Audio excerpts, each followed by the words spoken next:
Hello, my name is Allie Allen. So I wrote down a lot of stuff on Microsoft Word just so I can keep up with everything, and I do not lose track because I tend to ramble a lot when I am nervous. I am very nervous.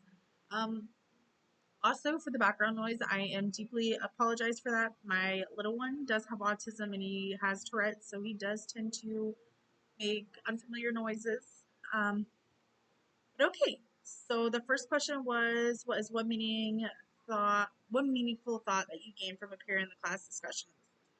Um, so I was reading about, correct me if I'm wrong, I believe the name is Hosea. And I seen a few people talk about how God hates divorce. And there was one person in there that had mentioned that it says a lot in the Bible that God hates divorce, that he literally uses the word hates. Um, Seeing all my life, I've always been taught that God never uses the word hate. So I did my research, and when I saw that, it was just like very eye opening to me, very crazy. So I definitely read all of Hosea, which I've never done before. So it was a great push towards reading another chapter that I've never read. Um, but the reason why it's so meaningful to me is because that me and my husband were going to get a divorce. It was my option. Um, I was pushing divorce, not for any toxic reasonings at all. It was just more of personal reasons that weren't toxic. Like I said, it was just more of we're more best friends than we are lovers. And reading the Bible, I sometimes get confused and read it wrong. See, I'm rambling. I'm so sorry. Um, I just wanted a person that revolved their life around God as much as I try to. Anyways, okay, so, but we're not getting a divorce anymore, so that's the bright side. We're very happy.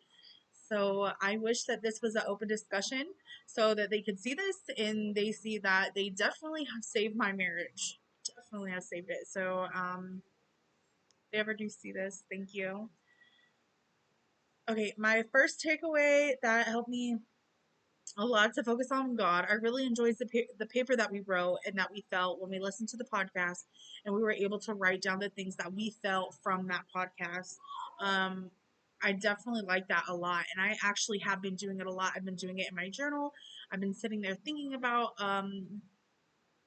the things like, okay, so for example, I'll read the Bible for my understanding on it, and then I'll put my headphones in and listen to a podcast. Like, for example, I'll listen to John or something like that, and the whole baptism and how I feel about that and how God created, done the miracles, like the wedding that he went to and the blind and all that kind of thing. So, I was definitely able to connect on a deeper level and was able to write down some things that really meant a lot to me, and I definitely saw it from a different perspective.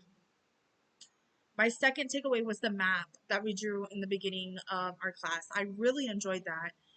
That was absolutely awesome. I loved the knowledge of the history of everything. I liked. I thought it was really cool to see where exactly the Jordan River had been at because I believe that's where Jesus was baptized. If I'm wrong, I'm sorry. I'm very new at collecting the information from the Bible. Normally, when I have read it, it would go in one ear and out the other. I don't know why that happened, but now I pray when I read the Bible to remember the information.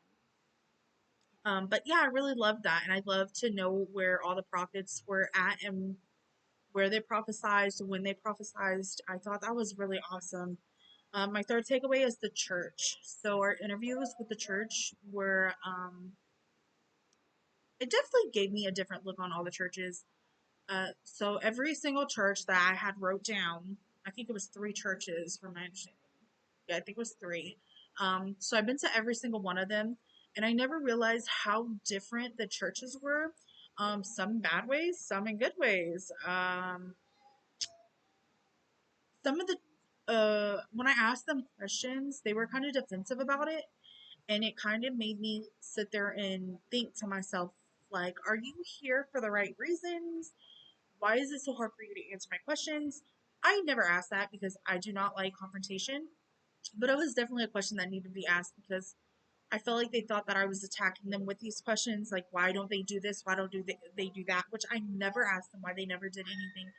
I just asked them what do they do to help um, bring people in the church. You know, just all the questions that were in the assignment. But yeah, it just really threw up some red flags at some churches. And I think next time, before I attend like a new church or whatever, because I just recently moved, I think I will definitely ask some questions that we put into our assignment, and see what they do for people.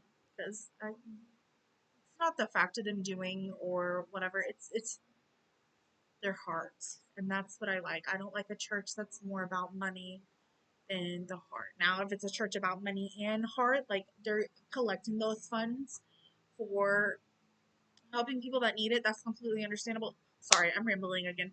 But yes, this is my assignment.